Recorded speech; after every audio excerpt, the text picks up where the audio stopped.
Hello प्यारे बच्चों, कैसे हो आप। मेरा नाम है Nitesh Kumar. Welcome to Akhyati classes, class 12th mathematics discussion में एनसीईआरटी सॉल्यूशंस हम कर रहे हैं। चैप्टर नंबर 3 मैट्रिसेस स्टार्ट किया था हमने। तो मैट्रिसेस के सबसे पहले थोड़ी कुछ प्रॉपर्टीज देख लेते हैं कि मैट्रिक्स में हमने ऐड करना सीखा था, सब्ट्रैक्ट करना सीखा था, और कोई स्केलर या किसी कांस्टेंट से मल्टीप्लाई करना सीखा था मैट्रिक्स को। उसी कुछ प्रॉपर्टीज देखते हैं कि अगर मैं कोई मैट्रिक्स लेता हूं, let's say A, I hope आपको स्क्रीन में साफ साफ दिखाई दे रहा। तो कोई मैट्रिक्स लेता हूं ए, जिसको मैं डिनोट कर रहा हूं ए आई जे, स्क्वायर ब्रैकेट यूज करता हूं मैट्रिक्स को डिनोट करने के लिए। ए आई जे मतलब इसके अंदर जो भी एलिमेंट्स होंगे ए आई जे वाले फॉर्मेट के होंगे, ऑर्डर कुछ भी हो सकता है। ऐसे बी मैट्रिक्स ली, बी आई जे, और सी मैट्रिक्स ली, सी आई जे की।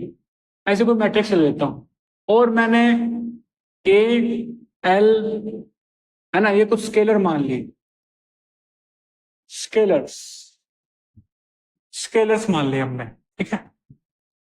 अब प्रॉपर्टीज क्या कह रही है कि अगर मैं ए और बी में ए और बी का एडिशन कराऊं, तो एक ही बात है अगर मैं बी और ए का एडिशन करूं।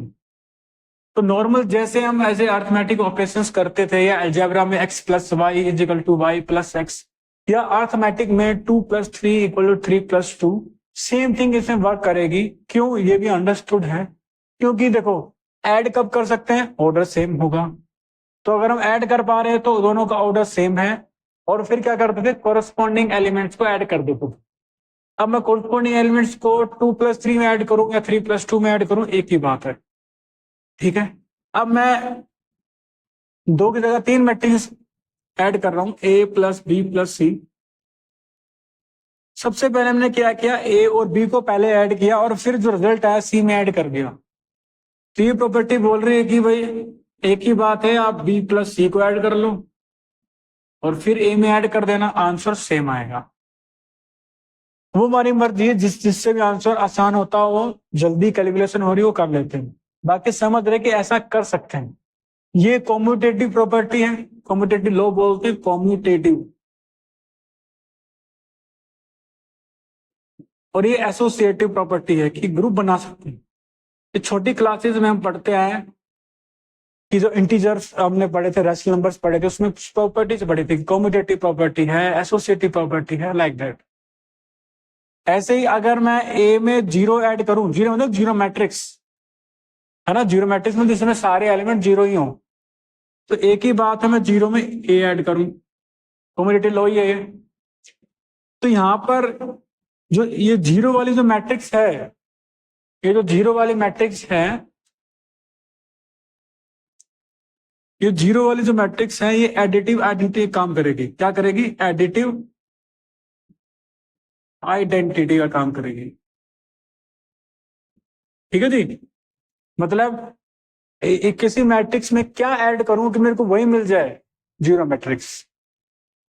उसी तरह अगर मैं ए में आप मेरे को खुद ही बताओ, मैं ए में क्या ऐड करूं कि जीरो मैट्रिक्स मिल जाए, -a, नेगेटिव मैट्रिक्स।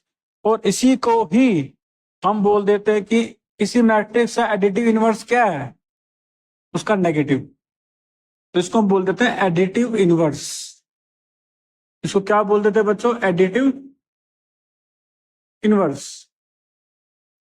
ठीक है, समझ में आया जहां तक प्रॉपर्टी समझ में आई है, मैट्रिक्स एडिशन की प्रॉपर्टीज। सब्ट्रैक्शन में चीजों को ध्यान देना, a - b और b - से इक्वल होता नहीं, नॉर्मल इवन अर्थमेटिक ऑपरेशंस करते हैं उसमें भी सही है, ठीक है।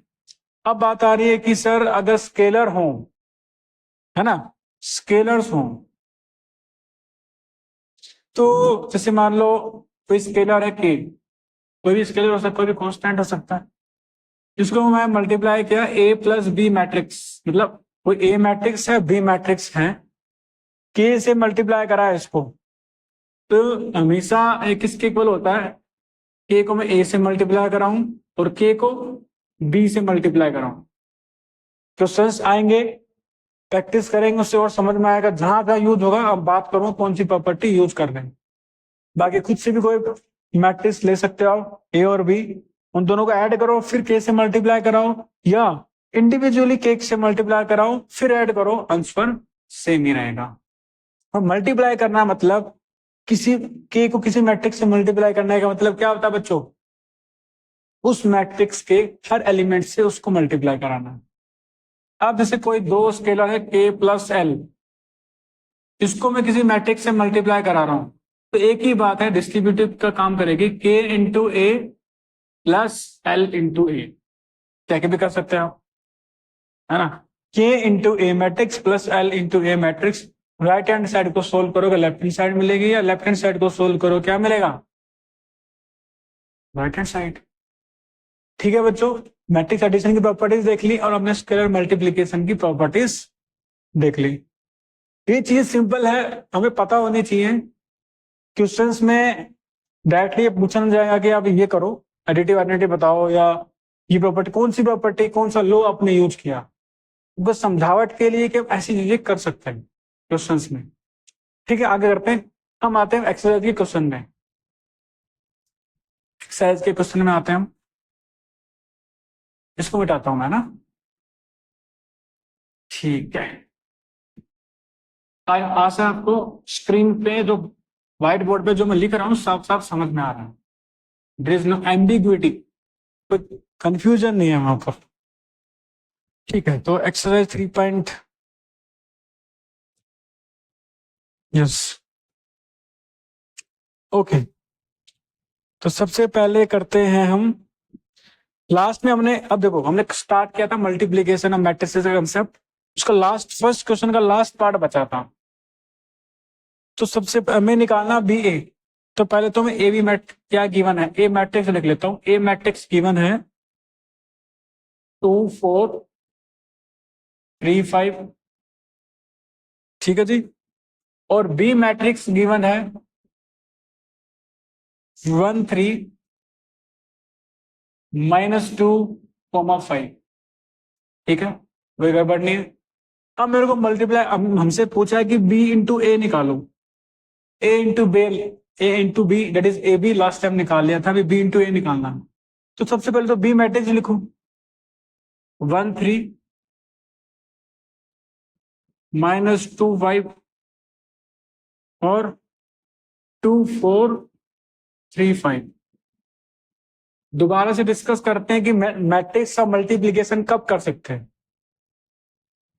कि भाई सबसे पहले आप ये देखो डिफाइंड है कि नहीं, मल्टीप्लाई कर भी सकते हैं नहीं, तो आपको चेक करना है कि भाई ऑर्डर क्या दोनों मैट्रिक्स का, यहाँ पर दोनों का ऑर्डर ही सेम है, ये भी 2 क्रॉस 2 ऑर्डर की है और ये भी 2 क्रॉस 2 ऑर्डर की, फिर तो 100% श्योर है कि भाई ऑर्डर क्या होगा इसका, बेसिकली मल्टीप्लीकेशन डिफाइंड है, और जो आंसर आएगा ना, जो आंसर आएगा वो भी 2 क्रॉस 2 ऑर्डर का ही होगा। मैं इसको A11 लिख देता हूं, A12 A21 A22, ठीक है। जब ऑर्डर सेम है तो उस मल्टीप्लीकेशन पक्का होएगी, और जो आंसर आएगा मल्टीप्लीकेशन के बाद उसका ऑर्डर भी सेम रहेगा, ठीक है। तो यहां पर ज्यादा सोचना ही नहीं हमें। अब मल्टीप्लाई कैसे करना है, ये तो समझ में आ गया कि 2 क्रॉस 2 ऑर्डर की होगी, तो फर्स्ट रो फर्स्ट कॉलम में क्या होगा, क्या करो, पहली मैट्रिक्स के फर्स्ट रो दूसरी मैट्रिक्स के फर्स्ट कॉलम, उसके कोरस्पॉन्डिंग एलिमेंट से मल्टीप्लाई करा दो, जैसे 1 इंटू 2 प्लस 3 इंटू 3। अब A12 चाहिए, तो first row second column, first row second column, corresponding element से मल्टीप्लाई कराएंगे, 1 इंटू 4 प्लस 3 इंटू 5। कंफ्यूजन है, अगला करें। देखो अब A21 चाहिए, यहां पर चाहिए हमें, A21 मतलब सेकंड रो और फर्स्ट कॉलम, तो सेकंड रो और first row, second row first, पहले सेकंड रो के एलिमेंट लिख देता हूं आपके सिंप्लिसिटी के लिए, -2 5, कोरस्पॉन्डिंग एलिमेंट से मल्टीप्लाई कराता हूं, फर्स्ट रो यहाँ 2 है और ये है 3, मल्टीप्लाई किया और ऐड कर दिया, ये मैंने 3 लिखा है, ठीक है जी। ऐसे सेकंड रो के एलिमेंट लिखो, -2 और 5 और A22 सेकेंड कॉलम के एलिमेंट्स, यहाँ पर 4 है और यहाँ पर है 5, और उनको ऐड करा दिया। बस इतना आसान सा है बस। ठीक है, अब इसको आपके समझावट के लिए एक और स्टेप ऐड कर देता हूँ यहाँ पर। 2 इंटू 1 2, 2 3 इंटू 3 9, और ये बचा 4, ये 5 into 3 15, minus 2 into 2 -4, plus 5 into 3 15, minus 2 into 4 -8, plus 5 into 5 25। ठीक है बच्चों, आप इस लास्ट आंसर लिख देते हैं, लास्ट सिंप्लीफिकेशन। 2 + 9 होता है 11, 5 + 4 + 15 दैट इज 19, -4 + 15 दैट इज +11, और -8 + 25। बताइए बच्चों क्या होगा? 25 में से 8 सब्ट्रैक्ट करो, दैट इज 17। ये आंसर आ गया आपका। ये क्या आ गया? आंसर आ गया। कंसेप्ट क्लियर है? दोबारा से देखिए कि अगर किसी मैट्रिक्स को अगर आपको मल्टीप्लाई करना है, तो अगर दोनों का ऑर्डर अगर सेम है तो फिर स्ट्रेट अवे हम कर सकते हैं, हरी झंडी मिल चुकी है कि मल्टीप्लाई कर दो जी, और जो आंसर आएगा वो भी उसी ऑर्डर का होगा, तो घबराने वाली बात नहीं। मल्टीप्लाई कैसे करना है? अगर first row first column element चाहिए तो फर्स्ट रो के एलिमेंट लिखो 1 3, सेकंड और फर्स्ट कॉलम के एलिमेंट लिखो, आप कॉरस्पॉन्डिंगली मल्टीप्लाई कर दो। ऐसे A12 निकाला, ऐसे 21 निकाला, A22 निकाला। अगर A21 है तो 2 पहले लिखा है तो सेकंड रो, और 1 बाद में लिखा है तो दूसरी मैट्रिक्स का फर्स्ट कॉलम। ठीक है, और कुछ यूज करेंगे बच्चों और प्रैक्टिस होएगी। अभी मैं अगला पार्ट करते हैं, इसको मिटाता हूं। बच्चों को थोड़ा देखो, मैट्रिक्स मल्टीप्लीकेशन थोड़ा सा नया कंसेप्ट है। नॉर्मल ऐसे मल्टीप्लाई नहीं कर देना कि जैसे हमने ऐड किया था ना कि कोरस्पॉन्डिंग एलिमेंट्स को ऐड कर दो, ऐसे मल्टीप्लाई कर दो, ऐसे इसमें नहीं करना। इसमें थोड़ा सा ध्यान देना है, थोड़ी सी नई चीज है, बाकी प्रैक्टिस करेंगे तो आसानी से हो जाएगी। ठीक है जी, तो जैसे हम सेकंड क्वेश्चन कंप्लीट कर चुके हैं, हम थर्ड क्वेश्चन करते हैं। थर्ड क्वेश्चन फर्स्ट पार्ट, ध्यान देखो। गलत, अब ये क्वेश्चन लिखने में गलती नहीं करनी, वही गड़बड़ होगी फिर तो क्या बताएं फिर हम, है ना। उस चीज कितना तो हमें सेंसिटिव होना पड़ेगा। तो मैं ध्यान से लिख रहा हूं, कहां पर प्लस होगा कहां माइनस होगा, तो ए बी -b इंटू ए, और ये है a -b, और ये है b इंटू ए। ठीक है, इनको मल्टीप्लाई करना है। सबसे पहले पूछे कि भैया ये मल्टीप्लाई कर सकते हैं? साफ साफ भाई, इसका भी ऑर्डर 2 क्रॉस 2 है और इसका भी 2 क्रॉस 2 है, बिल्कुल मल्टीप्लाई कर सकते हो। तो करें फिर, जो आंसर आएगा क्या वो भी सेम ही ऑर्डर का होगा, A11 A12 A21 A22। आपकी समझावट में दिखा दे रहा हूँ ये एलिमेंट होंगे। अब इनकी जगह भरनी है हमें। सबसे पहला एलिमेंट फर्स्ट रो और फर्स्ट कॉलम के एलिमेंट्स को कोरिस्पॉन्डिंगली मल्टीप्लाई करना है। अगेन अगेन बोल रहा हूं ताकि बस क्लियर अच्छे से समझ में आ जाए। ठीक है, तो ए और बी लिख ले लिया, ये इसका फर्स्ट मैट्रिक्स का रो वाला फर्स्ट रो, और उसका कॉलम लिख लिया हम, कोरिस्पॉन्डिंग एलिमेंट से मल्टीप्लाई करा दिया और फिर ऐड कर दिया। A12 फर्स्ट रो, तो फर्स्ट रो का एलिमेंट लिख लिए, और फिर सेकंड कॉलम क्या बच्चों, सेकंड कॉलम के सेकंड वाले मैट्रिक्स से एलिमेंट -b, और ये a है, और क्या कर दिया फिर ऐड कर दिया। A21 चाहिए तो इसका में सेकंड रो के एलिमेंट चाहिए, और 1 फर्स्ट रो का सेकंड कॉलम, फर्स्ट A2 है ना, सेकंड मैट्रिक्स का फर्स्ट कॉलम, तो ये a है और ये b है। ठीक है, A22 second row second column, second row second column हो गए, कोरस्पॉन्डिंग एलिमेंट से मल्टीप्लाई हो गया। अब इसको मल्टीप्लाई कर दो, सिंप्लीफाई कर दो, a into a square plus b square. ठीक है, ये आया -ab plus b a, again -ba plus ab, और ये आया -b इंटू -b क्या होता है प्लस बी स्क्वायर। प्लस ए स्क्वायर। सिंप्लीफाई करना तो ये दोनों आपस में सेम चीज लिखी हुई है, कैंसिल हो गए। फाइनल आंसर क्या आ गया, ए स्क्वायर प्लस बी स्क्वायर, ये 0, ये भी 0, एंड ये बी स्क्वायर प्लस ए स्क्वायर। समझ में आया? तो अभी देखो फर्स्ट क्वेश्चन का जो लास्ट पार्ट किया था और थर्ड क्वेश्चन का फर्स्ट पार्ट, वैल्यू चेंज है, बाकी कंसेप्ट वही कि ऑर्डर सेम है तो मल्टीप्लिकेशन आसानी से कर सकते। सेकंड पार्ट करते हैं। सेकंड पार्ट करते हैं, थोड़ा सा और क्लैरिटी होगी, उसमें दिमाग लगेगा कि भाई मैट्रिक्स का मल्टीप्लिकेशन अभी कर सकते हैं कि नहीं, क्योंकि अगले वाले क्वेश्चन में सेम ऑर्डर नहीं। सेकंड पार्ट थर्ड क्वेश्चन का ये लिखा है 1 2 3 और ये लिखा है 2 3 4। सबसे पहले तो ना ऑर्डर आइडेंटिफाई करो।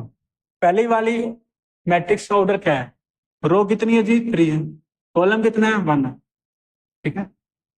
सेकेंड वाली मैट्रिक्स का ऑर्डर कितनी रो है, एक ही रो है, कॉलम कितने हैं, 1 2 3 3। तो ये 3 क्रॉस 1 ऑर्डर का है, वो 1 क्रॉस 3 का है। अब मैट्रिक्स मल्टीप्लिकेशन डिफाइन करने के लिए पहली मैट्रिक्स का कॉलम दूसरी मैट्रिक्स का रो सेम होना चाहिए, ठीक है। जैसे मैं यहाँ पर कोई मैट्रिक्स होती, कुछ भी हो, इसका m क्रॉस n ऑर्डर है, और यहाँ कोई मैट्रिक्स होती p क्रॉस q, तो ये n और p अगर इक्वल हैं तो मैट्रिक्स मल्टीप्लिकेशन डिफाइंड है। तो यहाँ पर तो ये भी 1 है, ये भी 1 है, तो मल्टीप्लाई कर सकते हैं, तो हरी झंडी मिल चुकी है। अब बात आ रही है सर जो आंसर आया वो किस ऑर्डर का आएगा। तो जो आंसर आएगा वो आएगा पहले वाले का, तो बच गया इसमें रो बचा m और दूसरे वाले का column m cross q order का। अब हमारे क्वेश्चन में बोल रहा है कि भाई यहाँ पर रो कितनी है, आंसर देख रहे हैं हम तो रो कितनी है, पहले वाले की 3 और दूसरे वाले कॉलम 3, तो जो आंसर बनेगा 3 क्रॉस 3 ऑर्डर का बनेगा, ठीक है। तो इसमें आपको पता ही है A11 A12 A13 A21 A22 A23 A31 A32 A33 सब समझावट के लिखा है, बाकी अभी मल्टीप्लाई करेंगे इसको, ठीक है जी। सबसे पहले A11 चाहिए, first row first column, first row 1 है, फर्स्ट कॉलम भी 2, एक ही है तो 1 इंटू 2, ठीक है। First row second column 1 into 3, first row third column 1 into 4, समझ में आ रहा है। A21 second row first column, second row 2 है और उसका फर्स्ट कॉलम है कितना 2, second row second column, second row third column, element corresponding multiply कर रहा हूं बस। अब A31 चाहिए, थर्ड रो दैट इज 3, उसका first column 2, third row that is 3, element है 3 और उसका second column 3, third row 3 element है, उसमें एक ही एलिमेंट है, और थर्ड कॉलम उसमें भी एक ही एलिमेंट है 4। अब बस इसको मल्टीप्लाई कर देते हैं, 1 into 2 2, 1 into 3 3, 1 into 4 4, 2 into 2 4, 2 into 3 6, ये आ गया 8। सिंपल मल्टीप्लिकेशन कर रहे हैं 6 9 एंड 12, ठीक है बच्चों, कंसेप्ट समझ में आया। अब हम यहीं तक करेंगे, आगे क्वेश्चंस अगली वीडियो में करेंगे। बाकी कंसेप्ट आपको समझ में आना चाहिए कि मैट्रिक्स मल्टीप्लिकेशन डिफाइन कब है, कोई भी दो मैट्रिक्स को मल्टीप्लाई कर रहे हैं हम, तो अब आप ये चेक करिए पहली वाली का ऑर्डर, पहली वाली का जो कॉलम है दूसरे वाले के वो एक समान आना चाहिए, number of columns should be equal to number of columns, तो n और p इक्वल होने चाहिए, अगर है तो मल्टीप्लिकेशन करेंगे और फिर उसका जो आंसर आएगा मल्टीप्लाई करने के बाद उसका ऑर्डर आएगा पहले के रो दूसरे के कॉलम m क्रॉस q। तो हमने इसमें देखा कि 3 क्रॉस 1 ऑर्डर के थे, 1 क्रॉस 3 ऑर्डर के थे, इसके रो पहले वाले कॉलम थे 1, दूसरे वाले के रो 1 इक्वल होगा तो मल्टीप्लिकेशन डिफाइंड है। भाई जो आंसर है किस ऑर्डर का होगा, पहले के रो जो बच गया और इसके कॉलम 3 इंटू 3, और मल्टीप्लाई किया, क्या किया अगर पहला एलिमेंट चाहिए तो फर्स्ट रो ये और फर्स्ट कॉलम में कोरस्पॉन्डिंग एलिमेंट्स को मल्टीप्लाई करते गए, सिंप्लीफाई किया तो आंसर आ गया। आई होप बच्चों आपको समझ में आया होगा। क्वेश्चंस और भी हैं प्रैक्टिस करने के। I hope I am able to convey the message. Okay, thank you very much.